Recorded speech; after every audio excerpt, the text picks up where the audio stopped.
한국 기업이 인도 사람들의 노동을 착취하고 때렸대. 그런 작은 나라가 감히 인도를 배신해. 한국 공장이 철수해도 중국이 있잖아. 한국을 너무나도 사랑했던 인도의 한 소녀가 지금은 한국의 분노로 가득 차 치를 떨고 있습니다. 한국이 소녀 가족들의 평화와 행복을 망쳐놓았다며 저주를 마구 퍼붓고 있는데요. 어떤 일로 인해 인도의 한 가정이 한국 때문에 무너지게 된 것일까요? 오늘의 사연 만나보겠습니다. 안녕하세요. 저는 아디티 샤르마예요. 뉴델리에 사는 17살 여고생이죠. 저희 아버지는 삼성전자 인도지사의 고위 관리자입니다. 저는 아버지가 너무 자랑스러워요. 대기업에 다니시는 아버지 덕분에 우리 가족은 뉴델리의 고급 아파트에서 풍족한 생활을 누리고 있거든요. 27층에서 내려다보는 도시 전경은 정말 아름답죠. 특히 해질녘의 뉴델리 스카이라인은 제가 본 어떤 K드라마의 배경보다도 멋집니다. 참 행복한 나날들이었어요. 그리고 이 행복은 한국이 만들어줬다고 믿어 의심치 않았습니다. 등하굣길의 뉴델리 거리 곳곳을 보면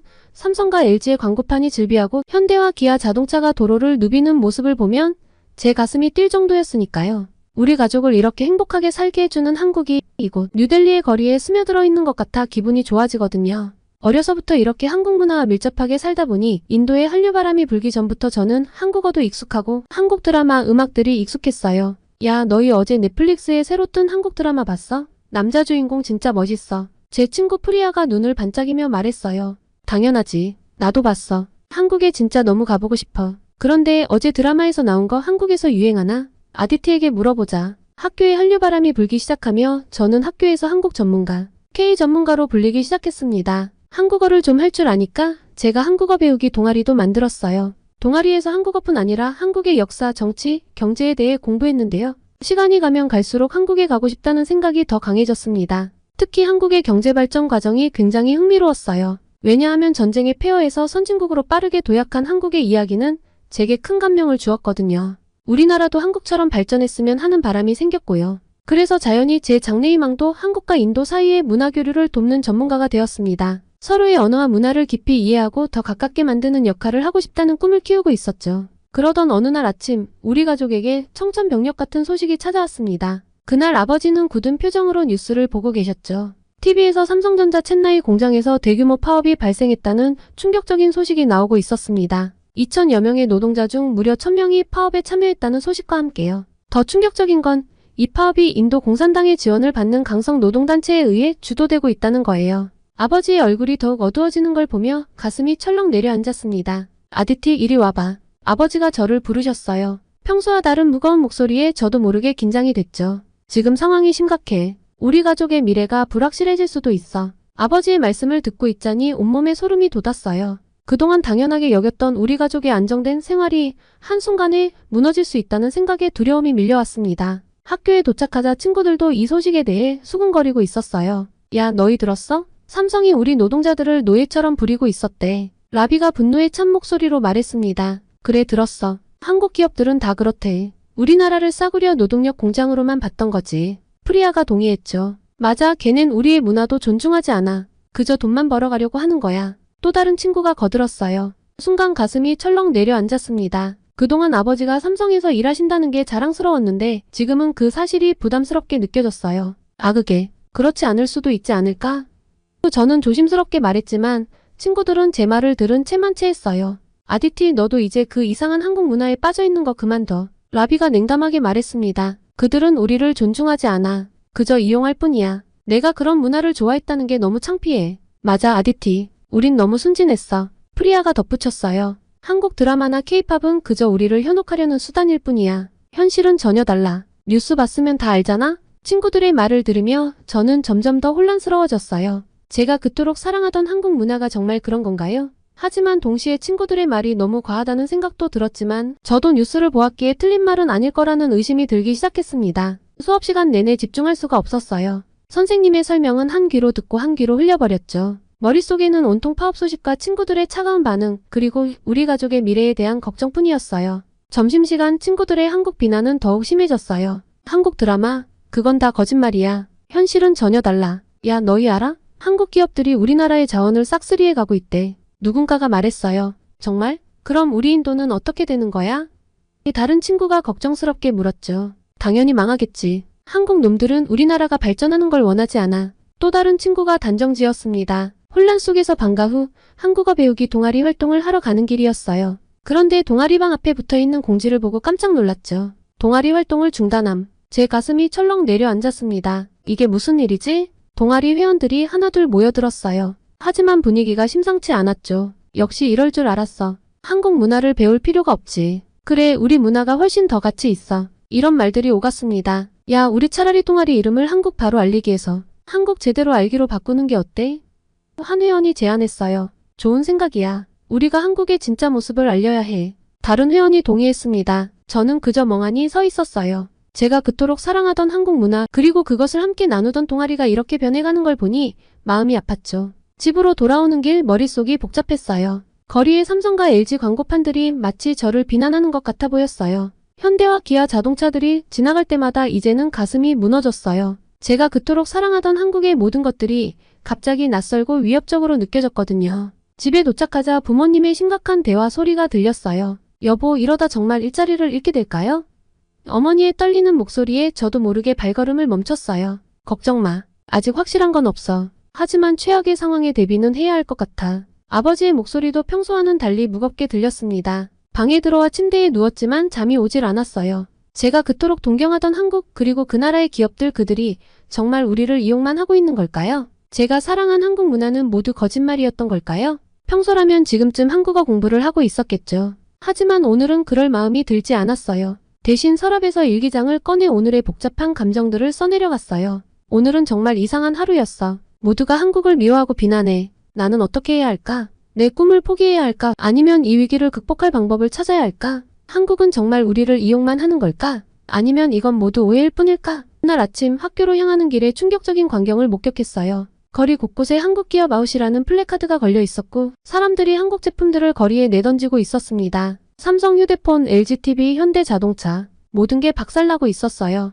저걸 봐 아디티. 라비가 흥분된 목소리로 말했어요. 우리도 저기 가서 한국 물건 부숴버리자. 저는 그 자리에 얼어붙었어요. 잠깐 그건 불법이야. 우리가 그럴 순 없어. 하지만 제 말은 아무도 듣지 않았어요. 친구들은 이미 빠르게 군중 속으로 뛰어들어 한국 제품을 부수고 있었습니다. 저는 그저 멍하니 서서 그 광경을 바라볼 수밖에 없었죠. 내 안에 무언가가 무너져 내리는 것 같았어요. 학교에 도착하자 분위기는 더욱 험악했습니다. 교정 한가운데 한국 문화 화영식이라는 현수막이 걸려 있었고 학생들이 한국 관련 책과 포스터를 불태우고 있었죠. K-팝 잡지들과 CD들이 불꽃 속에서 녹아내리는 모습을 보며 가슴이 찢어지는 것 같았어요. 그때 교장 선생님의 목소리가 들려왔어요. 여러분, 오늘부터 우리 학교에서 모든 한국 관련 활동을 금지합니다. 한국어 수업은 폐지되고 한국 문화 동아리도 해체됩니다. 순간 머리가 하얘지더라고요. 제가 그토록 사랑하던 모든 것이 한순간에 사라져버린 것 같았죠. 몇 년 동안 쌓아온 제 꿈과 열정이 한순간에 무너져 내리는 걸 느꼈어요.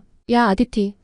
누군가가 제 이름을 불렀어요. 고개를 돌리자 동아리 친구들이 제게 다가오고 있었어요. 하지만 그들의 표정이 평소와 달랐죠. 눈빛에서 저기가 느껴져 긴장이 됐습니다. 너 아직도 한국을 좋아해? 한 친구가 험악한 목소리로 물었어요.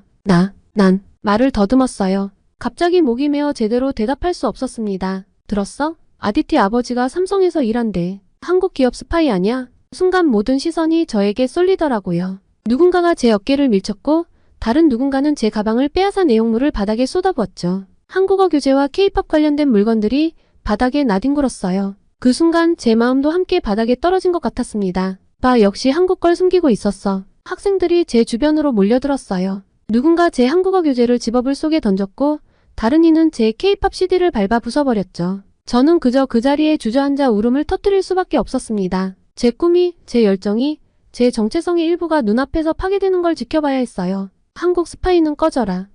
너희 때문에 우리나라가 망하는 거야.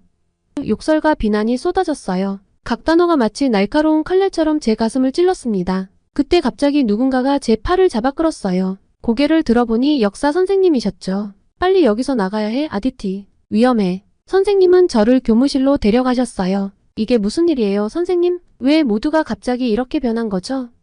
제 목소리가 떨렸어요. 선생님은 한숨을 쉬셨어요. 사람들의 분노가 극에 달한 것 같구나. 삼성 공장 파업 소식 이후로 한국에 대한 적대감이 급속도로 퍼지고 있어. 넌 당분간 학교에 오지 않는 게 좋겠다. 하지만 선생님, 제가 잘못한 게 뭐죠? 저는 그저 한국 문화를 좋아했을 뿐인데. 다들 좋아했잖아요. 눈물이 다시 흘러내렸어요. 선생님은 안타까운 표정으로 저를 바라보셨죠. 아디티, 넌 아무 잘못이 없어. 하지만 지금은 모두가 이성적으로 생각하지 못하고 있어. 시간이 지나면 나아질 거야. 집으로 돌아가는 길 거리는 아수라장이 되어 있었습니다. 한국 식당들의 유리가 깨져 있었고 한국 차들 또한 처참한 광경이었죠. 경찰들이 군중을 통제하려 했지만 역부족이었어요. 한 무리의 사람들이 한국은 나가라 를 외치며 행진하고 있었고 다른 이들은 한국 국기를 불태우고 있었습니다. 그 광경을 보며 저는 무언가 잘못됐다는 걸 느꼈어요. 이건 단순한 항의가 아니라 무차별적인 폭력이었죠. 제가 사랑하던 한국의 모든 것이 이렇게 증오의 대상이 되어버린 현실이 믿기지 않았어요.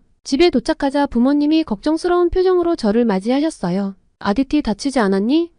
어머니가 저를 꼭 안아주셨어요. 그제서야 제가 얼마나 무서웠는지 실감났어요. 우린 이제 어떻게 해야 하죠? 제가 떨리는 목소리로 물었어요. 아버지는 무거운 한숨을 내쉬셨어요. 아직은 모르겠다, 얘야. 하지만 우리 가족은 어떤 일이 있어도 함께 이겨낼 거야. 저녁 뉴스에서는 상황이 더욱 심각해지고 있다고 보도했어요. 한국 대사관 앞에서 대규모 시위가 벌어졌고 일부 시위대가 대사관 건물에 돌을 던지기도 했대요. 정부는 한국인들의 안전을 위해 긴급귀국을 권고했고 많은 한국 기업들이 인도 철수를 검토하고 있다고 해요. 이러다 정말 모든 한국 기업이 떠나버리면 어쩌지? 저도 모르게 중얼거렸어요. 걱정 마, 아디티. 아버지가 제 어깨를 토닥이셨어요. 이건 일시적인 현상일 뿐이야. 사람들이 진정되면 모든 게 제자리를 찾을 거야. 하지만 아버지의 말씀에도 불구하고 저는 불안했어요. 제가 알던 세상이, 제가 사랑하던 모든 것이 산산조각 나버린 것 같았거든요. 그렇게 폭풍우 같은 하루가 지나고 저는 집에 머물며 온라인으로 수업을 들었어요. 하지만 마음은 전혀 평온하지 않았죠. 창밖으로 들리는 시위대의 함성이 제 마음을 더욱 불안하게 만들었거든요. 그날 저녁 아버지가 평소보다 일찍 귀가하셨습니다. 하지만 아버지의 표정이 심상치 않았습니다. 여보, 무슨 일 있어요? 어머니가 걱정스럽게 물으셨어요. 아버지는 한숨을 쉬며 말씀하셨어요. 회사에서 나를 해고했어. 순간 온 집안이 얼어붙은 것 같았어요. 심장이 덜컥 내려앉더라고요. 어머니는 놀라서 입을 가리셨고 저는 그 자리에 주저앉고 말았죠. 어떻게 이럴 수가. 어머니의 목소리가 떨렸어요. 아버지는 고개를 떨구신 채 계속 말씀하셨어요. 15년을 넘게 일했는데 하루아침에 이렇게 버려지다니. 그들은 나를 보안 위험이라고 했어. 내가 인도인이라는 이유만으로. 저는 아버지의 말씀을 듣고 충격을 받았습니다. 제가 그토록 동경하던 한국 기업이 아버지를 이렇게 쉽게 버릴 수 있다니 믿기지 않았어요. 이제 어떻게 해요, 여보? 어머니가 눈물을 글썽이며 물으셨습니다. 아직은 모르겠어. 하지만 우리가 힘을 합치면 어떻게든 이겨낼 수 있을 거야. 아버지의 목소리에서 불안감이 느껴졌어요. 제 머릿속에서는 온갖 생각들이 뒤엉켰죠. 정말 한국은 우리를 이용만 한 걸까? 내가 그동안 믿고 사랑했던 모든 것들이 거짓이었던 걸까? 너무 혼란스러웠어요. 그리고 든 생각은 어떻게 회사를 위해 헌신한 우리 아버지를 이렇게 하루아침에 배신할 수가 있지? 한국이란 나라는 정말 내가 알던 나라가 아니구나. 다음날 아침 아버지는 새 일자리를 찾아 나가셨어요. 하지만 상황은 좋지 않았죠. 한국 기업들이 줄줄이 인도를 떠나면서 실업자가 급증했고 일자리를 구하기가 하늘의 별 따기처럼 어려워졌거든요. 아무도 나를 받아주지 않아. 아버지가 좌절한 표정으로 말씀하셨어요. 한국 기업에서 일했다는 이력이 오히려 독이 되고 있어. 어머니는 아버지를 위로하셨지만 저는 그 모습을 보며 가슴이 아팠어요. 우리 가족의 행복을 빼앗아간 것이 바로 제가 그토록 사랑했던 한국이라니. 분노로 가슴이 들끓었습니다. 한국이 너무 증오스러웠습니다. 이후 우리 가정의 상황은 점점 악화되었어요. 아버지의 한국 기업 이력은 더 이상 전혀 도움이 되지 않았거든요. 아디티, 내 학비를 어떻게 해야 할지 모르겠구나. 어머니가 미안한 표정으로 말씀하셨어요. 어쩌면 당분간 학교를 쉬어야 할지도 몰라. 그 말을 듣는 순간 제 꿈이 산산조각 나는 것 같았어요.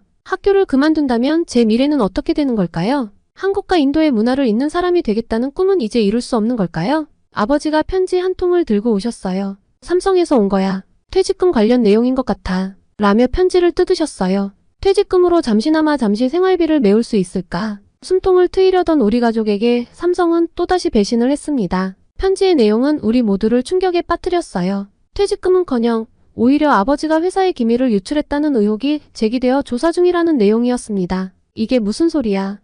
아버지가 분노에 차서 소리치셨어요. 내가 15년 동안 충성을 다했는데 이제 와서 나를 스파이 취급해? 어머니는 그 자리에서 주저앉아 울음을 터뜨리셨고 저는 그저 멍하니 서 있을 수밖에 없었어요. 커다란 돌로 머리를 맞은 기분이었습니다. 그 순간 아버지의 눈에서 뭔가가 변하는 걸 느꼈어요. 그동안 한국에 대해 좋은 감정만 가지고 계셨던 아버지의 표정이 순식간에 차갑게 변했죠. 이제 알겠다. 아버지가 낮은 목소리로 말씀하셨어요. 그들은 우리를 인간으로 보지 않아. 그저 이용할 수 있는 도구로만 여기는 거야. 그 말을 듣는 순간 저도 모르게 눈물이 흘렀어요. 제가 그토록 사랑했던 한국 그리고 그곳의 문화와 사람들, 배신감에 한국을 위했던 지난 날들이 후회가 되었어요. 다음 날 아버지는 변호사를 만나러 가셨어요. 하지만 결과는 좋지 않았죠. 소송을 해봤자 이길 가능성이 희박해요. 게다가 소송 비용도 만만치 않을 겁니다. 그 말을 들은 아버지의 표정은 더욱 어두워졌습니다. 결국 우리는 아무것도 할 수 없다는 거군요. 그날 저녁 우리 가족은 거실에 모여 앉았어요. TV에서는 여전히 반한 시위 소식이 나오고 있었고요. 봐라 아디티. 이게 바로 한국의 진짜 모습이다. 그들은 우리나라를 착취하고 우리를 이용하다가 버리는 거야. 아버지 말씀에 저는 아무 말도 할 수 없었어요. 제 안에서 무언가가 찢기고 무너져 내리는 것 같았죠. 내가 그토록 좋아하던 한국 문화? 그건 다 우리를 속이기 위한 거였어. 아버지의 목소리가 점점 높아졌어요. 이제부터 우리 집에선 절대로 한국 물건을 사용하지 않을 거다. 한국 음악도 듣지 말고 한국 드라마도 보지 마라. 어머니도 고개를 끄덕이셨어요. 아디티, 내 아버지 말씀이 맞아. 우리가 그동안 얼마나 어리석었는지 몰라. 저는 울음을 참으며 고개를 숙였어요. 제 방으로 돌아와 침대에 누웠지만 잠은 오지 않았어요. 벽에 붙어있던 한국 아이돌 포스터들이 저를 비난하는 것 같았죠. 저는 결심했어요. 제 방에 있던 모든 한국 관련 물건들을 정리하기로 했습니다. 한국어 교재, K-팝 CD, 한국 화장품, 모든 걸 상자에 담았어요. 하지만 마지막으로 남은 한 장의 사진 앞에서 저는 망설였어요. 그건 제가 처음으로 한국어 공부를 시작했던 교재입니다. 그때의 저는 얼마나 행복했었는지 떠올려 보니 저도 모르게 눈물이 흘러내렸습니다. 그때 어머니가 방에 들어오셨어요. 아디티 뭐하고 있니? 저는 흐느끼며 대답했어요. 엄마, 저는 어떻게 해야 할지 모르겠어요. 제가 그토록 사랑했던 모든 것들이 이제는 다 거짓말 같아요. 어머니는 저를 꼭 안아주셨어요. 아디티야, 넌 아무 잘못이 없어. 그저 한국이 문제가 있다는 것을 너는 몰랐잖니. 하지만 언젠가는 모든 게 괜찮아질 거야. 그날 밤 저는 일기장을 꺼내 이렇게 적었어요. 오늘로 나의 한국 사랑은 끝났다. 며칠이 지나고 우리 가족의 상황은 점점 더 악화되었어요. 저는 매일 아침 눈을 뜰 때마다 이 모든 게 악몽이길 바랐지만 현실은 냉혹했어요. 그런데 어느 날 저는 또 다른 변환점을 맞이하게 되었습니다. 우연히 인터넷에서 조회수가 낮은 한 기사를 발견했어요. 그 기사는 인도 노동조합의 비리와 정치적 음모를 폭로하는 내용이었죠. 기사에 따르면 이번 파업은 실제로는 인도 내 극단적 민족주의 세력과 경쟁 기업들이 공모하여 계획한 것이었대요. 그들은 한국 기업들을 몰아내고 시장을 장악하려는 목적으로 노동자들을 선동했던 거라고요. 저는 그 기사를 읽고 충격을 받았습니다. 이게 사실이라면 우리가 그동안 오해하고 있었던 걸까요? 한국 기업들이 정말로 잘못한 게 아니었던 걸까요? 다시 심장이 두근거렸습니다. 저는 조사를 하면 할수록 한국 기업들의 놀라운 업적에 감탄하지 않을 수 없었어요. 삼성전자는 지난 20년간 인도에 무려 170억 달러를 투자했다는 사실을 알게 되었죠. 이는 단순한 숫자가 아니라 우리나라의 미래를 위한 거대한 투자였어요. 와, 이건 정말 대단해. 저도 모르게 감탄사가 나왔어요. 170억 달러라니 제가 상상할 수 있는 금액을 훨씬 뛰어넘는 규모였죠. 이 돈이 어떻게 쓰였는지 더 자세히 알아보고 싶어졌어요. 더 찾아보니 삼성전자가 노이다와 첸나이에 세계 최대 규모의 모바일 폰 제조 공장을 세웠다는 사실을 알게 되었어요. 이 공장들은 단순히 제품을 만드는 곳이 아니라 최첨단 기술의 집약체였죠. 인공지능, 사물인터넷, 5G 기술 등 4차 산업혁명의 핵심 기술들이 이곳에서 개발되고 있었다고요. 그만큼 놀라운 건 일자리 창출이었습니다. 삼성전자 하나만으로도 직접 고용 7만 명, 간접 고용까지 포함하면 무려 20만 개의 일자리를 만들어냈다는 거죠. 이는 20만 가구, 아마도 100만 명 가까운 사람들의 생계를 책임지고 있다는 뜻이거든요. 이건 정말 대단해. 한 기업이 이렇게 많은 사람들의 삶에 영향을 미치다니. 저는 깊은 감동을 받았어요. 우리 아버지처럼 이 회사에서 일하는 수많은 아버지들, 어머니들, 그리고 그들의 자녀들. 그들 모두의 꿈과 희망이 이 숫자 속에 담겨 있다고 생각하니 가슴이 뭉클해졌어요. 게다가 한국 기업들은 단순히 공장을 세우고 물건을 만드는 것에 그치지 않았어요. 그들은 인도의 젊은이들에게 첨단 기술을 가르치고 글로벌 비즈니스 노하우를 전수해주고 있었습니다. 삼성이 운영하는 기술학교에서는 매년 수천 명의 인도 학생들이 최신 기술을 배우고 있다고 했죠. 이건 마치 물고기를 주는 게 아니라 물고기 잡는 법을 가르쳐주는 거나 다름없어. 저는 감동받았어요. 이런 교육 프로그램들이 인도의 미래를 얼마나 밝게 만들어줄지 상상해보니 가슴이 벅차올랐어요. 현대자동차의 경우도 대단했어요. 그들은 인도의 세계 최대 규모의 자동차 공장을 세웠대요. 이 공장은 연간 75만 대의 차량을 생산할 수 있고 1만 3천 명 이상의 직원들이 일하고 있어요. 더 놀라운 건 이 공장에서 만든 차들이 인도뿐만 아니라 전 세계 88개국으로 수출된다는 거예요. 우리나라가 세계적인 자동차 수출국이 되는데 한국 기업이 이렇게 큰 역할을 하다니. 저는 정말 자랑스러웠어요. 인도에서 만든 차가 전 세계를 달리고 있다니 이건 정말 대단한 일이에요. 우리나라의 기술력과 생산 능력을 전 세계에 알리는 일이라고요. 그게 한국이 아니었다면 과연 가능했을까요? 또한 그들은 인도의 청년들에게 자동차 정비 기술을 가르치고 있다고 해요. 이 프로그램을 통해 지금까지 10만 명 이상의 청년들이 새로운 기술을 배우고 일자리를 얻었대요. 이건 정말 대단해. 단순히 차를 만들어 파는 것을 넘어 인도 사람들의 미래까지 생각하고 있다니. 저는 현대자동차의 사회적 책임 의식에 깊은 감명을 받았어요. 가슴이 계속 뛰었습니다. 이번엔 LG전자를 찾아보았어요. 그들은 인도 전역에 제품 연구개발센터를 설립했다고 했죠. 이곳에서 인도의 우수한 엔지니어들이 세계 최고 수준의 기술을 개발하고 있다고 했습니다. 이는 단순한 기술 이전을 넘어 인도를 글로벌 기술 혁신의 중심지로 만드는 데 기여하고 있는 거죠. 미쳤어. 한국 기업들이 우리나라의 미래를 함께 만들어가고 있는 거야. 저는 가슴이 벅차올랐어요. LG전자가 개발한 인도 시장 맞춤형 제품들이 얼마나 우리의 일상을 편리하게 만들어주고 있는지 새삼 깨달았거든요. 기업이 이렇게까지 사회적 책임을 다하다니 정말 존경스러워. 이게 과연 정말 나쁜 기업일까? 이런 사실들을 알게 되면서 저는 한국 기업들에 대한 새로운 존경심을 갖게 되었어요. 그들은 단순히 이윤만을 추구하는 것이 아니라 진정으로 인도의 발전과 번영을 위해 노력하고 있었던 거예요. 이건 정말 대단해. 한국 기업들이 우리나라의 디지털 혁명을 이끌고 있는 거야. 저는 감탄을 금치 못했어요. 우리가 그동안 얼마나 큰 오해를 하고 있었던 걸까? 저는 깊은 반성과 함께 한국에 대한 감사의 마음이 생겼습니다. 오히려 배신감을 느껴야 하는 건 한국이란 생각이 강렬하게 떠오르고 있었습니다. 더구나 이런 노력들이 단순히 기업 차원에서 그치는 것이 아니라 한국 정부의 적극적인 지원 아래 이루어지고 있다는 사실도 알게 되었죠. 이제 알겠어. 한국과 인도는 그저 비즈니스 파트너가 아니라 서로의 발전을 위한 진정한 동반자였던 거야. 저는 깊은 깨달음을 얻었어요. 이런 사실들을 알게 되면서 저는 다시 한국에 대한 새로운 시각을 갖게 되었습니다. 그들은 단순히 우리나라에서 돈을 벌어가는 외국 기업이 아니라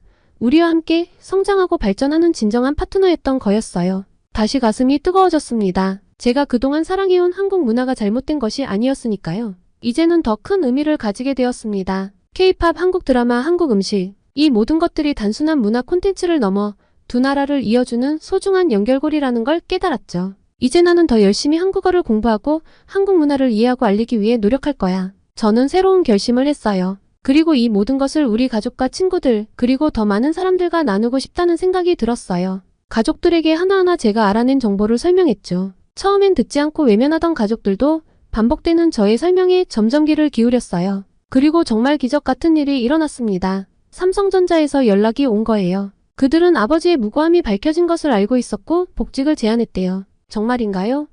아버지의 눈에 눈물이 고였어요. 그들이 나를 다시 받아준다고요? 가족 모두가 기쁨의 눈물을 흘렸어요. 이건 단순한 복직이 아니었어요. 우리 가족의 명예를 회복하고 새로운 시작을 할 수 있는 기회였죠. 내가 한국에 대해 오해가 컸구나. 한국은 정말 선진국다운 나라야. 우리 인도가 본받아야 할 나라. 진실이 밝혀지고 난 후 우리 가족의 삶은 서서히 변화했습니다. 아버지가 다시 삼성전자로 복귀하는 날 우리 가족 모두가 아버지를 배웅했어요. 아버지는 긴장한 표정이었지만 동시에 결의에 찬 눈빛을 보이셨죠. 아디티, 내가 옳았구나. 한국은 이성적이고 현명한 나라다. 내가 너무 성급했어. 아버지가 말씀하셨어요. 아디티, 아빠는 계속해서 열심히 일할 거야. 너의 꿈도 응원하마. 아버지의 복직 후 회사는 아버지의 능력을 인정하고 빠르게 신뢰를 회복해 나갔어요. 아버지는 이전보다 더 열심히 일하셨고 그 노력이 빛을 발하기 시작했죠. 그리고 이러한 사태에도 아버지는 승진 제안을 받으셨어요. 이게 말이 되나요? 한국에게서 등을 돌리는 인도의 국민에게 이런 제안을 하다니요.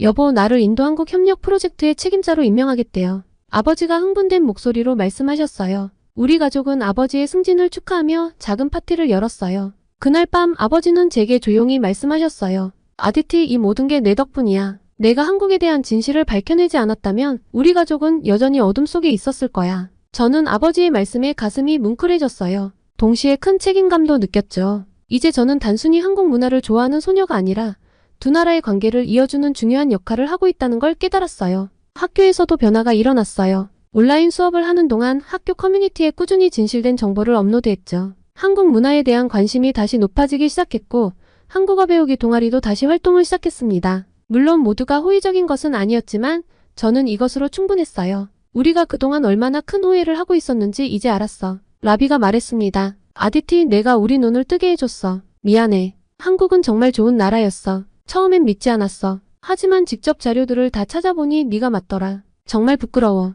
친구들의 변화를 보며 저는 더욱 큰 책임감을 느꼈어요. 이제는 단순히 한국 문화를 즐기는 것을 넘어 두 나라의 문화를 올바르게 이해하고 알리는 것이 제 역할이라고 생각했거든요. 아디티, 넌 정말 대단해. 어느 날 평소 친하지 않았던 다른 친구가 말했습니다. 내가 아니었다면 우리는 여전히 편견 속에 살고 있었을 거야. 그 말을 듣는 순간 저는 정말 행복했습니다. 앞으로도 저는 한국 문화를 알리고 사랑하는 것을 멈추지 않을 거예요. 잠시나마 한국을 오해했던 것, 그리고 한국이 우리나라의 발전에 얼마나 큰 기여를 했는지를 늘 생각하며 보답할 길을 찾을 겁니다. 지금은 비록 대다수 인도인들의 감정이 격양되어 있지만 언젠간 한국의 고마움을 그들도 깨닫길 바라며 저 또한 열심히 진실을 알릴 거예요. 한국인 여러분, 지금까지 제 이야기를 시청해주셔서 감사합니다. 해외 어딜 가도 중국인이랑 한국인은 똑같던데 서울행 비행기라니 중국과 다를 바가 없을 거야. 독일 유명 항공사의 미녀 승무원이 한국인에 대한 이야기를 하며 엄청나게 얼굴을 찌푸리고 있습니다. 특히 중국과 한국인들에 대한 트라우마가 강력하다던 이 승무원은 1년 후 한국에 정착을 하게 되었다는데요. 도대체 이 독일 승무원에게 어떤 일이 있었던 걸까요? 오늘의 사연 시작합니다. 안녕하세요. 저는 한나 밀러입니다. 독일 루프트한자 항공의 승무원이죠. 처음 이 일을 시작했을 때 저는 세상의 모든 것이 아름답고 흥미진진하게만 보였어요. 다양한 나라에서 온 승객들을 만나는 일이 정말 즐거웠답니다. 특히 아시아 승객들의 독특한 문화와 예의 바른 태도를 보면 기분이 좋았죠. 하지만 일을 시작한 지 얼마 되지 않았을 때였어요. 그날의 비행이 동양인에 대한 저의 인식을 완전 나락으로 떨어뜨려 놓았습니다. 저는 그날 베이징행 비행기에 탑승했는데요. 그때만 해도 이 비행이 제 인생을 완전히 뒤바꿔 놓을 줄은 꿈에도 몰랐습니다. 그냥 언제나와 똑같은 하루가 시작된다고 생각을 했죠. 승객 탑승이 시작되자 객실은 금세 중국인 승객들로 가득 찼어요. 처음에는 모든 게 평화로워 보였죠. 하지만 그건 폭풍전야와도 같았답니다. 이륙 후 30분쯤 지났을까요? 갑자기 한 중국인 승객이 고성을 지르기 시작했어요. 내 가방이 없어졌어. 누가 내 가방을 훔쳤어.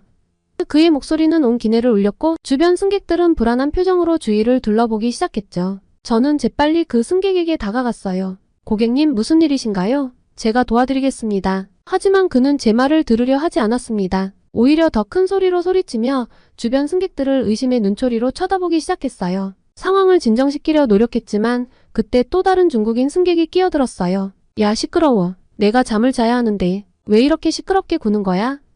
두 승객 사이에 말다툼이 시작되었고 순식간에 기내는 아수라장이 되어버렸죠. 저는 동료들에게 도움을 요청했어요. 승무원들이 달려와 말렸지만 상황은 점점 더 악화되어 갔습니다. 가방을 잃어버렸다고 주장하던 승객은 이제 통로를 가로막고 서서 다른 승객들의 가방을 마구잡이로 뒤지기 시작했어요. 내 가방을 찾을 때까지 아무도 못 가.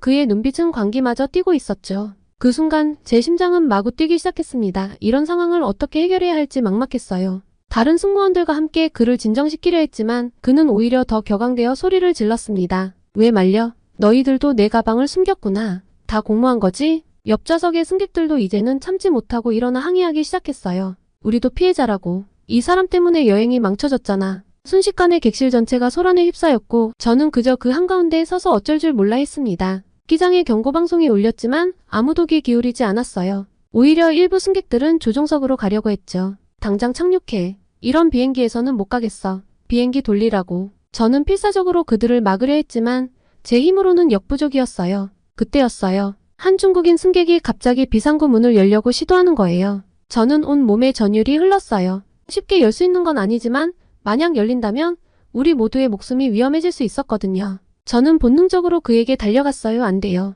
그러시면 안 됩니다. 하지만 그 순간 예상치 못한 일이 벌어졌습니다. 그 승객이 저를 세게 밀치는 바람에 제가 넘어지고 말았죠. 저는 바닥에 쓰러진 채로 주변을 둘러봤어요. 모든 것이 슬로우 모션으로 보이는 것 같았습니다. 승객들은 소리 지르고 물건들은 여기저기 날아다니고 아이들은 울고 있었어요. 그 순간 저는 깨달았어요. 이건 단순한 소동이 아니라 제 인생을 바꿀 만한 사건이라는 걸요. 공포, 분노, 좌절감이 한꺼번에 밀려왔습니다. 왜 이렇게 무례하고 위험한 행동을 하는 걸까? 이런 생각들이 제 머릿속을 스쳐 지나갔어요. 결국 비행기는 긴급 착륙을 해야 했습니다. 현지 경찰이 기내에 올라와 소란을 피운 승객들을 연행해 갔죠. 하지만 그들이 떠난 후에도 제 마음속에는 이미 깊은 상처가 남았습니다. 그날 이후로 저는 중국인 승객들을 볼 때마다 긴장하고 경계하게 되었어요. 그렇게 소란스러운 비행이 끝나고 호텔 방으로 돌아왔을 때 저는 한동안 그저 침대에 누워 천장만 바라봤습니다. 제 마음속에서는 복잡한 감정들이 소용돌이치고 있었어요. 한편으로는 중국인들에 대한 분노와 두려움이 가득했고 다른 한편으로는 제 자신에 대한 실망감도 컸어요. 왜 나는 상황을 제대로 통제하지 못했을까? 내가 더 잘 대처할 수 있었을 텐데. 다시는 이런 일을 겪고 싶지 않아 앞으로 중국인 승객들을 최대한 피해야겠어. 다음날 아침 거울 속 제 모습은 완전히 달라져 있었어요. 전에는 모든 승객을 환한 미소로 맞이하던 제가 이제는 승객의 국적부터 확인하게 된 거예요. 저는 아시아 노선, 특히 중국행 비행편을 기피하기 시작했습니다. 동료들에게 스케줄 변경을 부탁하기도 하고 때로는 아프다는 핑계로 비행을 빠지기도 했죠. 제 행동이 전문적이지 못하다는 걸 알면서도 그때의 기억만 떠오르면 어쩔 수 없이 그렇게 될 수밖에 없었어요. 가끔 저 자신에게 물어보곤 했습니다. 정말 모든 아시아인이 그럴까? 내가 너무 과잉 반응하는 건 아닐까? 하지만 그때마다 그날의 공포가 되살아나면서 제 마음은 더욱 단단히 닫혀갔죠. 몇 주가 지나고 새로운 비행 스케줄을 받았을 때 저는 안도의 한숨을 내쉬었어요. 다행히 중국행 비행편은 없었거든요. 하지만 그 안도감도 잠시 제 눈에 들어온 건 서울행 비행기였습니다. 순간 가슴이 철렁 내려앉았죠. 또 다른 아시아 국가라니. 그날 아침 저는 평소와 다름없이 루프트한자 항공사 사무실로 향했습니다. 하지만 뭔가 불길한 예감이 들더라고요. 마치 제 인생이 크게 뒤흔들릴 것 같은 그런 느낌이었어요. 사무실에 도착하자마자 팀장님이 저를 불렀습니다. 한나, 미안하지만 내가 내일 서울행 비행편을 맡아줘야 할 것 같아. 그 말을 듣는 순간 제 손이 떨렸습니다. 하지만 팀장님, 제가 왜죠? 다른 사람은 없나요? 팀장님은 한숨을 쉬셨어요. 원래 맡기로 했던 리사가 갑자기 아파서 말이야. 내가 아니면 대체할 사람이 없어. 알잖아, 우리 회사가 요즘 얼마나 인력난에 시달리고 있는지. 그리고 언제까지고 너만 편의를 봐줄 순 없어, 한나. 순간 머릿속이 하얘졌습니다. 베이징에서의 그 끔찍한 기억이 플래시백처럼 스쳐 지나갔죠. 소리 지르는 승객들, 날아다니는 물건들, 그리고 제 어깨를 세게 밀치던 그 남자의 얼굴이 생생하게 떠올랐어요. 하지만 회사의 입장도 이해가 갔습니다. 이미 충분히 저를 배려해주고 있었거든요. 한나, 내가 베이징에서 힘든 일을 겪었다는 건 알아. 하지만 이건 내 커리어를 위해서도 중요한 기회야. 넌 우리 회사의 베테랑 승무원이잖아. 이번 기회에 내 트라우마를 극복해보는 건 어때? 팀장님의 말씀에 저는 깊은 한숨을 내쉬었습니다. 한편으로는 도망치고 싶었지만 다른 한편으로는 이게 제 마지막 기회일지도 모른다는 생각이 들었죠. 만약 이번에도 거절한다면 제 커리어는 끝장날 거예요. 알겠습니다. 해보겠습니다. 제 입에서 나온 말이었지만 마치 다른 사람의 목소리처럼 들렸어요. 사무실을 나오면서 저는 다리에 힘이 풀렸습니다. 화장실로 달려가 세면대를 붙잡고 거울을 봤죠. 창백한 얼굴, 겁에 질린 눈동자 그 모습을 보며 저는 생각했어요. 이래서야 어떻게 비행기에 오르지? 난 할 수 없어. 그날 오후 내내 저는 불안과 공포에 시달렸어요. 동료들은 저를 걱정스러운 눈빛으로 바라봤죠. 한나 괜찮아? 힘내, 우리가 있잖아. 그들의 격려에 작게 미소 지었지만 속으로는 비명을 지르고 있었습니다. 집으로 돌아가는 길, 지하철에 앉아있는데도 마치 비행기 안에 있는 것처럼 불안했어요. 주변의 동양인들을 볼 때마다 가슴이 두근거렸죠. 저 사람들도 난동을 부리면 어쩌지? 내가 또 그런 상황을 겪게 되면 어떡하지? 그때 문득 휴대폰이 울렸어요. 동료 마리아였습니다. 한나, 서울행 비행 맡았다며? 괜찮아? 마리아의 걱정 어린 목소리가 전화기 너머로 들려왔어요. 아니, 전혀 괜찮지 않아. 저도 모르게 눈물이 흐르더라고요. 마리아는 잠시 침묵 후 말했습니다. 한나, 넌 할 수 있어. 넌 강해. 그리고 서울은 정말 베이징과 달라. 내가 보장할게. 한국 사람들은 정말 친절하고 예의 바르거든. 마리아의 말에 조금은 안도가 되었지만 여전히 불안감은 가시지 않았습니다. 내가 정말 이 일을 계속할 수 있을까? 어쩌면 이직을 고민해볼 때인 걸까? 하지만 곧바로 그 생각을 떨쳐냈어요. 비행은 제 인생이었고 제가 사랑하는 일이었으니까요. 단지 한 번의 나쁜 경험 때문에 모든 걸 포기할 순 없었습니다. 다음날 아침 공항으로 향하는 동안 저는 계속해서 긍정적인 생각을 하려 노력했습니다. 베이징과 달라 모든 게 잘 될 거야. 하지만 마음속 깊은 곳에서는 여전히 두려움이 꿈틀거리고 있었죠. 출발 시간이 점점 다가오자 제 심장박동은 점점 빨라졌습니다. 승객들이 한 명씩 들어올 때마다 저는 긴장했어요. 특히 아시아계 승객들을 볼 때면 가슴이 철렁 내려앉았죠. 하지만 제 예상과 달리 대부분의 한국행 승객들은 조용하고 예의 바르게 행동했어요. 살짝 의아했지만 제 긴장은 쉽게 가시지 않았습니다. 그렇게 제 인생에서 가장 긴장되는 비행이 시작되었어요. 비행이 시작되고 얼마 지나지 않아 제 옆을 지나가던 한 한국인 승객이 갑자기 비틀거리며 넘어질 뻔했습니다. 순간적으로 저는 그를 붙잡았습니다. 그 한국인 승객은 고마워하며 미소 지었어요. 감사합니다. 승무원님. 서툰 독일말을 건네는 그의 따뜻한 미소에 저는 잠시 안도감을 느꼈습니다. 하지만 저는 계속 아직 비행의 절반도 지나지 않았어. 언제 무슨 일이 일어날지 몰라 이런 생각을 하며 긴장의 끈을 놓지 않았죠. 그러던 중 갑자기 한 중국인 승객이 고성을 지르기 시작한 거예요. 야, 이게 뭐야? 나는 치킨이 먹고 싶다고. 순간 온몸에 소름이 끼쳤습니다. 베이징에서의 악몽 같은 기억이 되살아났어요. 심장이 미친 듯이 뛰기 시작했고 손이 떨려왔어요. 제발 또 그런 일이 일어나지 않기를 떨리는 다리로 그 승객에게 다가갔습니다. 죄송합니다. 손님 무슨 문제가 있으신가요? 최대한 침착하게 물었지만 목소리가 떨리는 걸 감출 수 없었죠. 중국인 승객의 얼굴이 시뻘겋게 달아올랐어요. 내가 요청한 치킨 메뉴가 없잖아. 이게 무슨 서비스야. 나는 알러지 때문에 못 먹는 것들 투성이라고. 상황을 어떻게든 해결하려 노력했지만 그는 제 말을 전혀 들으려 하지 않았습니다. 오히려 더 큰 소리로 화를 내기 시작했어요. 주변 승객들이 불편한 기색을 보이기 시작했고 상황은 점점 악화되어 갔습니다. 이대로 내 비행 생활은 끝이구나 라는 생각이 떠올랐을 때 그때였어요. 차분하고 부드러운 목소리가 들려왔어요. 실례합니다. 제가 도와드릴 수 있을까요? 고개를 돌리자 한 아시아계 남성이 서 있었어요. 그는 중국인 승객을 향해 미소 지으며 말을 이어갔습니다. 유창한 중국말로요. 제가 우연히 듣게 됐는데 치킨 메뉴를 찾고 계신 것 같아서요. 혹시 제 식사라도 괜찮으시다면 드시겠습니까? 저는 아무거나 먹어도 상관없거든요. 그의 차분한 태도에 저는 잠시 얼어붙었어요. 그리고 유창한 언어에도 놀랐죠. 제가 먼저 받았던 승객 정보에 따르자면 분명 한국 사람이었거든요.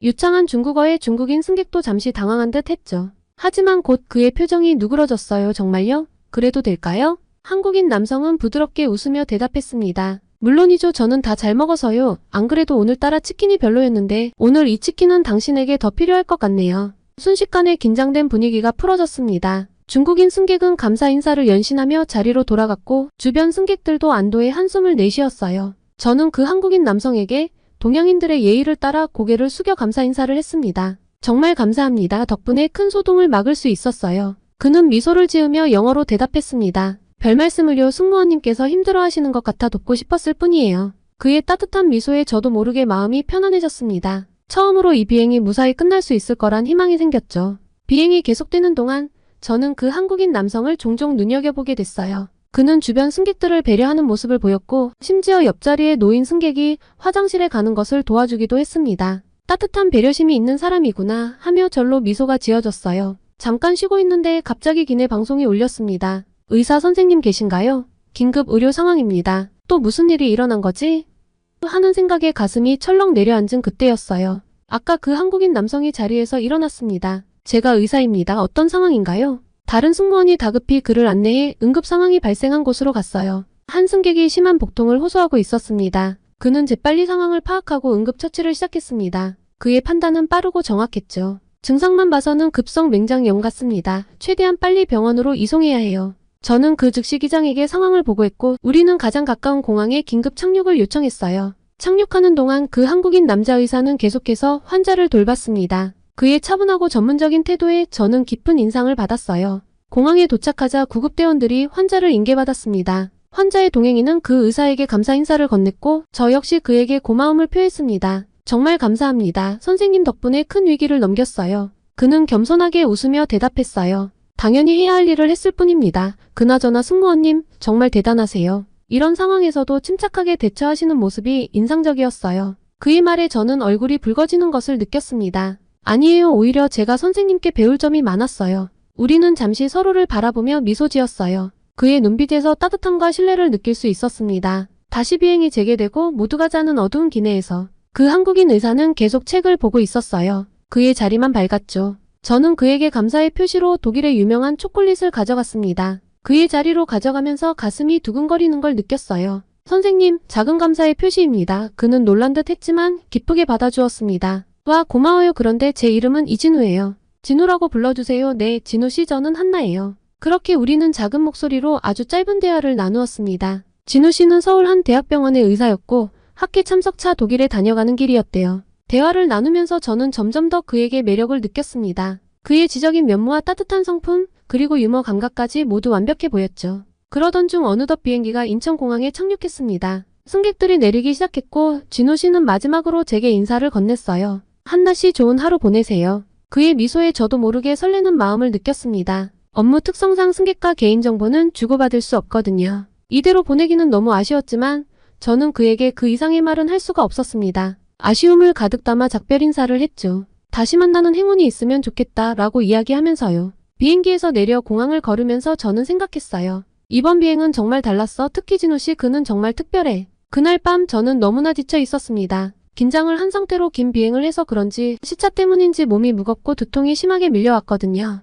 다음날 아침에 눈을 떴을 때엔 상태가 더 심각해져 있었어요. 온몸이 불덩이처럼 뜨겁고 목이 아파 숨쉬기도 힘들었죠. 이러면 안 돼. 내일 돌아가는 비행기가 있는데. 저는 걱정스러운 마음으로 중얼거렸습니다. 하지만 몸 상태는 점점 더 나빠져갔고 결국 동료 승무원의 도움을 받아 근처 대학병원으로 향하게 되었어요. 겨우 택시를 타고 가는 동안 저는 불안한 마음을 감출 수 없었습니다. 낯선 나라의 병원, 그것도 아시아 국가의 병원이라니. 언어도 통하지 않아 더욱 두려웠어요. 과거의 아시아 트라우마가 다시 고개를 들기 시작했습니다. 만약 의사들이 영어를 못하면 어떡하지? 제대로 된 치료를 받을 수 있을까? 병원에 도착해서 접수를 하는데 생각보다 영어가 통해서 조금은 안심이 되었어요. 하지만 여전히 긴장은 풀리지 않았습니다. 진료실 앞에서 기다리는 동안 저는 계속해서 깊은 숨을 들이마시며 스스로를 진정시키려 노력했어요. 한나 밀러 씨? 간호사가 제 이름을 부르자 저는 천천히 일어나 진료실로 향했습니다. 문을 열고 들어서는 순간 제 눈앞에 도저히 믿을 수 없는 광경이 펼쳐졌죠. 진우 씨. 저도 모르게 소리를 질렀어요. 그 자리에 앉아있는 건 바로 비행기에서 만났던 그 의사 이진우 씨였거든요. 진우 씨도 저를 보고 놀란 듯 했습니다. 한나 씨? 여기서 뵙다니 정말 뜻밖이네요. 무슨 일이세요? 저는 잠시 말을 잇지 못했어요. 이런 우연이 있다니 정말 믿기지 않았죠. 하지만 동시에 이상하게 안도감이 밀려왔어요. 낯선 병원에서 익숙한 얼굴을 만난다는 건 정말 큰 위로가 되더라고요. 아, 네, 갑자기 열이 나고 목이 아파서요. 내일 비행기를 타야 해서 걱정이 되네요. 진우 씨는 따뜻한 미소를 지으며 말했습니다. 걱정 마세요. 제가 잘 봐드릴게요. 우선 증상을 자세히 말씀해 주시겠어요? 그의 부드러운 목소리에 긴장이 조금씩 풀리는 걸 느꼈어요. 저는 천천히 제 증상을 설명했고 진우 씨는 주의 깊게 듣더니 진찰을 시작했습니다. 진찰이 끝나고 진우 씨가 말했어요. 독감 증세로 보이네요. 다행히 초기라 빨리 치료하면 금방 나을 거예요. 주사와 약을 처방해 드릴게요. 그의 말에 안도의 한숨을 내쉬었습니다. 하지만 동시에 주사라는 말에 긴장이 되기도 했죠. 주사요? 꼭 맞아야 하나요? 진우 씨는 제 불안한 표정을 알아챘는지 부드럽게 말했어요. 걱정 마세요. 아프지 않게 놓아드릴게요. 그리고 이 주사가 빠른 회복에 큰 도움이 될 거예요. 그의 말에 용기를 내어 고개를 끄덕였습니다. 주사를 맞는 동안 진우 씨는 계속해서 제게 말을 걸며 긴장을 풀어주려 노력했어요. 한나 씨, 서울 구경은 좀 하셨어요? 아, 몸이 안 좋으셔서 못하셨겠네요. 저는 씁쓸하게 웃으며 대답했습니다. 네, 호텔에만 있었어요. 내일 돌아가야 해서 아쉽네요. 진우 씨의 표정이 안타까워 보였어요. 그렇군요. 정말 아쉽네요. 서울의 아름다움을 보셔야 하는데. 그의 말에 가슴 한구석이 따뜻해지는 걸 느꼈어요. 낯선 나라에서 이렇게 따뜻한 마음을 가진 사람을 만나다니 정말 행운이라는 생각이 들었죠. 주사를 다 맞고 처방전을 받은 후 시간이 흘러서인지 몸은 조금 나아져 있었습니다. 그리고 진우 씨가 정말 뜻밖의 말을 건넸어요. 한나 씨, 혹시 시간 되시면 제가 병원 근처 좋은 식당으로 모시고 싶은데 어떠세요? 한국 음식이 감기에 좋거든요. 순간 망설여졌어요. 아직 몸도 안 좋은데다 낯선 사람과 식사를 한다는 게 부담스럽기도 했죠. 하지만 진우 씨의 진심 어린 눈빛을 보니 거절할 수가 없었습니다. 네, 좋아요. 감사합니다. 그렇게 진우 씨의 차를 타고 식당으로 가는 길, 그는 제게 서울의 이곳저곳을 설명해 주었어요. 그의 이야기를 들으며 저는 점점 서울의 매력을 느끼기 시작하며 기분이 나아지고 있었습니다. 식당에 도착해서 진우 씨가 추천한 삼계탕을 시켰어요. 뜨거운 국물을 한 숟가락 떠먹는 순간 몸 전체가 따뜻해지는 걸 느꼈죠. 와, 정말 맛있어요. 저도 모르게 감탄사가 나왔습니다. 진우 씨는 미소를 지으며 말했어요. 다행이네요. 이 음식이 한나 씨의 감기 치료에 도움이 될 거예요. 식사를 하면서 우리는 이런저런 이야기를 나눴어요. 진우 씨의 의사로서의 경험, 제 승무원 생활에 대한 이야기 같은 대화를 나누면서 저는 점점 더 그에게 매력을 느꼈습니다. 이상한 기분이었어요. 식사를 마치고 나올 때 진우 씨가 말했습니다. 한나 씨, 정말 아쉽네요. 내일 가시는 거죠? 저는 고개를 끄덕였어요. 네, 그래야 해요. 하지만 정말 아쉬워요. 서울이 이렇게 멋진 곳인 줄 몰랐거든요. 진우 씨의 눈빛이 반짝였어요. 그럼 다음에 또 오시면 안 될까요? 제가 서울의 진짜 모습을 보여드릴게요. 그 말에 가슴이 두근거렸어요. 네, 그러고 싶어요. 꼭 다시 올게요. 그리고 호텔로 돌아오는 길, 저는 이상하게 행복한 기분이었습니다. 아직 몸은 아팠지만 마음은 따뜻했죠. 진우 씨와의 만남 덕분에 한국 그리고 아시아에 대한 제 편견이 조금씩 깨지고 있다는 걸 느꼈어요. 이번 여행이 끝이 아닐 거야. 난 꼭 다시 서울에 올 거야. 그리고 진우 씨를 다시 만날 거야. 당장 내일의 비행을 앞두고 있었지만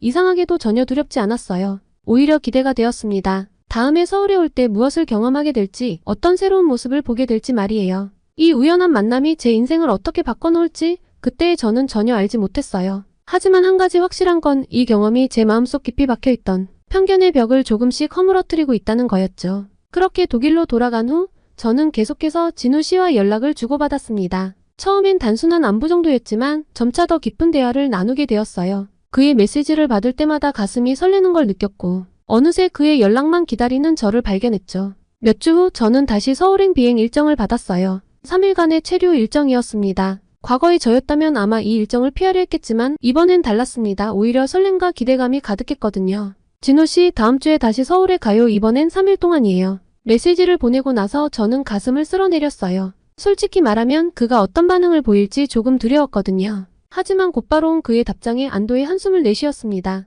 그리고 심장이 두근거렸어요. 정말요? 그거 정말 좋은 소식이네요. 제가 서울 구경시켜드릴게요. 기대하세요. 서울에 도착한 날 진우 씨가 공항으로 마중을 나왔습니다. 그를 보는 순간 제 마음속에 있던 모든 불안과 긴장이 눈 녹듯 사라졌어요. 한나 씨, 다시 만나서 정말 반가워요. 이번엔 제대로 서울의 매력을 보여드릴게요. 그의 따뜻한 미소에 저도 모르게 웃음이 나왔습니다. 네, 정말 기대돼요. 첫날 진우 씨는 저를 경복궁으로 데려갔어요. 웅장한 궁궐을 보며 저는 감탄을 금치 못했죠. 와, 정말 아름다워요. 이런 곳이 서울 한복판에 있다니 믿기지 않아요. 진우 씨는 미소 지으며 설명해 주었습니다. 이곳은 조선 왕조의 중심이었어요. 600년 넘는 역사를 간직하고 있죠. 그의 설명을 들으며 저는 한국의 깊은 역사와 문화에 점점 빠져들어갔어요. 과거에 가졌던 편견들이 하나둘 무너지는 걸 느꼈습니다. 점심으로도 한식을 먹었어요. 처음엔 익숙지 않은 맛에 당황했지만 진우 씨가 어떻게 먹는지 하나하나 친절히 알려주었죠. 와, 정말 맛있어요. 이렇게 건강하고 맛있는 음식이라니.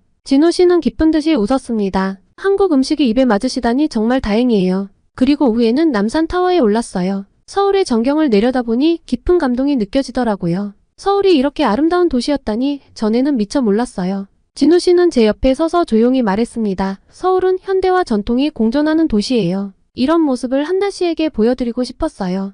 그의 말에 저는 고개를 끄덕였습니다. 눈앞에 펼쳐진 풍경은 제가 상상했던 것과는 완전히 달랐거든요. 현대적인 고층 빌딩들 사이로 보이는 고궁과 산들. 그 조화로움에 저는 완전히 빠져버렸습니다. 둘째 날 우리는 한강공원으로 갔어요. 강변을 따라 산책하며 이야기를 나누었죠. 한나 씨, 솔직히 말씀해주세요. 서울에 오기 전에 어떤 생각을 하셨어요? 그의 갑작스러운 질문에 저는 잠시 망설였습니다. 하지만 그의 따뜻한 눈빛을 보니 솔직하게 말할 수 있었어요. 사실 많이 두려웠어요. 중국인에 대한 안 좋은 경험 때문에 정말 죄송하지만 아시아인들에게까지 편견이 있었거든요. 하지만 지금은 달라요. 이곳에 와서 직접 보고 경험하니 제 생각이 얼마나 잘못되었는지 깨닫게 됐어요. 진우 씨는 잠시 말없이 저를 바라보더니 부드럽게 미소 지었습니다. 용기 내어 말씀해 주셔서 감사해요. 편견을 극복하는 건 쉽지 않죠. 하지만 한나 씨가 그렇게 하고 계신다는 게 정말 기뻐요. 그의 말에 가슴이 따뜻해졌습니다. 제 마음을 이해해 주는 것 같아 더욱 그에게 끌리는 걸 느꼈어요. 그리고 시간이 흘러 마지막 날 우리는 북촌 한옥마을을 방문했습니다. 좁은 골목길을 거닐며 전통 가옥들을 구경했어요. 이곳은 마치 시간여행을 하는 것 같아요. 정말 신기해요. 진우 씨는 고개를 끄덕였습니다. 네, 이곳은 서울의 옛 모습을 간직하고 있죠. 현대화 속에서도 이런 전통을 지키려 노력하고 있어요. 그의 말에 저는 깊은 감명을 받았어요. 전통을 소중히 여기면서도 현대적인 발전을 이룬 한국의 모습이 정말 멋있어 보였거든요. 한옥 카페에서 전통차를 마시며 저는 이번 여행을 되돌아보았습니다. 불과 3일 만에 제 인생관이 완전히 바뀐 것 같았죠. 진우 씨, 정말 고마워요. 당신 덕분에 제가 얼마나 편협한 시각을 가지고 있었는지 깨달았어요. 이번 여행은 제 인생에서 정말 특별한 경험이 될 것 같아요. 진우 씨는 따뜻하게 미소 지었습니다. 저도 정말 즐거웠어요. 한나 씨, 당신과 함께 서울을 다시 보니 저도 새롭게 느껴지더라고요. 그의 말에 가슴이 두근거렸습니다. 우리 사이에 특별한 감정이 싹트고 있다는 걸 느낄 수 있었어요. 공항으로 향하는 차 안에서 저는 마음속으로 결심했습니다. 꼭 다시 올 거야. 이번엔 더 오래, 더 깊이 한국을 경험하고 싶어. 진우 씨와 작별 인사를 나누며 저는 용기를 내어 말했어요. 다음에 올 때는 더 오래 있을 수 있도록 휴가를 내볼게요. 그때 또 이렇게 시간 내주실 수 있나요? 그가 기쁘게 웃으며 대답했습니다. 물론이죠. 언제든 환영이에요. 한나 씨, 꼭 연락주세요. 그렇게 서울의 일정이 모두 끝난 뒤 저는 다시 비행기에 오르며 마지막으로 서울의 풍경을 바라봤어요. 이제 이 도시는 제게 더 이상 낯설고 두려운 곳이 아니었죠. 오히려 따뜻함과 설렘이 가득한 곳으로 느껴졌습니다. 이번 여행을 통해 저는 단순히 한국에 대한 편견을 극복한 것뿐만 아니라 제 자신의 한계를 뛰어넘는 경험을 했어요. 그리고 그 과정에서 특별한 사람을 만났고요. 비행기가 이륙하며 저는 생각했습니다. 이제 시작이야. 앞으로 더 많은 것을 배우고 경험하고 싶어. 그리고 진우 씨와 더 가까워지고 싶어. 그렇게 저의 새로운 여정이 시작되었어요. 서울에서 돌아온 후 저는 매일 밤 진우 씨와 영상통화를 했습니다. 시차 때문에 힘들 때도 있었지만 그의 얼굴을 보는 순간 모든 피로가 사라지는 것 같았죠.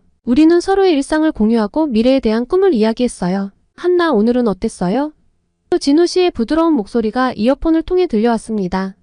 오늘은 좀 힘들었어요. 비행 중에 난처한 상황이 있었거든요. 제 목소리에 피곤함이 묻어났는지 진우 씨는 걱정스러운 눈빛으로 물었어요. 무슨 일 있었어? 괜찮아? 그의 따뜻한 관심에 가슴이 따뜻해졌어요. 저는 천천히 그날 있었던 일을 이야기했고 진우 씨는 끝까지 귀 기울여 들어주었습니다. 그의 이해와 공감에 저는 점점 더 그에게 마음을 열게 되었어요. 몇 달이 지나고 저는 다시 한번 서울행 비행을 신청했어요. 이번엔 2주간의 휴가를 냈죠. 진우 씨에게 이 소식을 전하자 그는 정말 기뻐했어요. 정말? 2주나? 와, 정말 기대돼요. 이번엔 한국의 진짜 모습을 보여드릴게요. 서울에 도착한 날 진우 씨가 공항으로 마중 나왔습니다. 그를 보는 순간 제 마음이 쿵쾅거리기 시작했어요. 그동안 영상으로만 보다가 실제로 만나니 더욱 설레더라고요. 한나, 정말 보고 싶었어요. 진우 씨가 저를 꼭 안아주었어요. 그의 품에 안기니 이상하게 편안함을 느꼈습니다. 2주 동안 우리는 정말 많은 것을 경험했어요. 제주도 여행부터 시작해서 부산, 경주까지 말이에요. 한국의 아름다움에 푹 빠져들었습니다.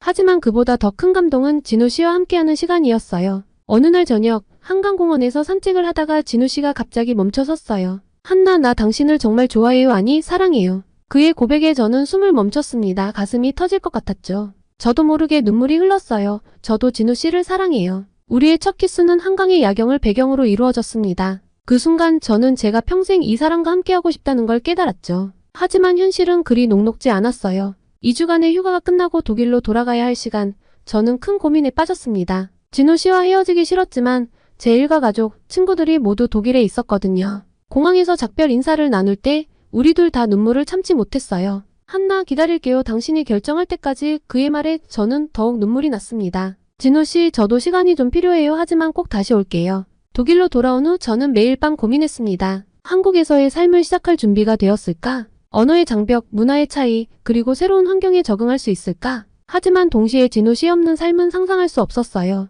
한 달이 지나고 저는 결심했습니다. 루프트한자 항공사에 사직서를 제출했죠. 동료들은 놀라워했지만 대부분 저의 결정을 응원해 주었어요. 한나, 정말 큰 결심을 했구나. 하지만 내가 행복하다면 그게 가장 중요해. 부모님께 이 소식을 전하는 건 정말 어려웠어요. 처음에는 놀라시고 걱정하셨지만 결국 저의 행복을 위해 지지해 주셨습니다. 우리 딸, 내가 행복하다면 그걸로 충분해. 하지만 자주 연락하고 가끔씩은 꼭 보러 와야 해. 마지막 비행을 하는 날 저는 감정이 복잡했어요. 지난 몇 년간의 추억들이 스쳐 지나갔습니다. 하지만 동시에 새로운 삶에 대한 기대로 가슴이 뛰었어요. 인천공항에 도착했을 때 진우 씨가 꽃다발을 들고 기다리고 있었습니다. 그를 보는 순간 모든 걱정이 사라졌어요. 한나, 정말 와줘서 고마워요. 사랑해요. 저도 사랑해요. 진우 씨, 이제 우리 함께 새로운 시작을 해요. 처음 몇 달은 정말 힘들었습니다. 언어 공부부터 시작해서 문화 적응까지. 때로는 포기하고 싶은 마음도 들었죠. 하지만 진우 씨의 끊임없는 지지와 사랑 덕분에 하나씩 극복해 나갈 수 있었어요.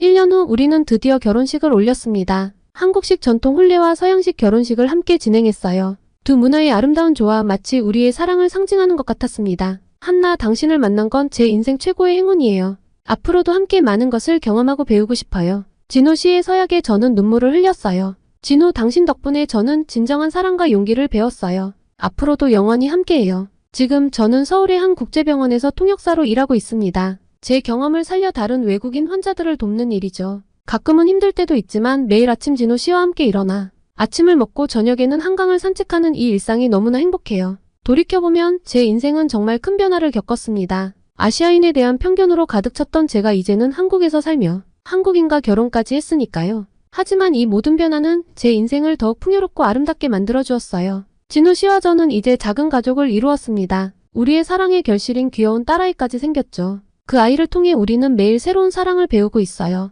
제 이야기가 누군가에게 용기와 희망이 되길 바랍니다. 편견을 극복하고 사랑을 찾아 모험을 떠나는 것. 그것이 얼마나 아름다운 일인지 모두가 알았으면 좋겠어요. 이제 저는 진정한 의미의 세계 시민이 되었다고 생각해요. 두 문화 사이에서 저는 매일 새로운 것을 배우고 성장하고 있거든요. 그리고 이 모든 여정의 중심에는 언제나 진우 씨가 있습니다. 우리의 사랑 이야기는 여기서 끝이 아니에요. 앞으로도 많은 도전과 모험이 우리를 기다리고 있겠지만 우리는 함께라면 무엇이든 해낼 수 있다고 믿습니다. 사랑하는 당신, 이 글을 읽고 계신다면 꼭 기억해 주세요. 편견을 버리고 마음을 열면 정말 아름다운 사랑과 인생이 여러분을 기다리고 있을 거예요. 저의 이야기가 그 증거니까요. 지금까지 제 사연을 읽어주셔서 감사합니다. 행복하세요, 여러분.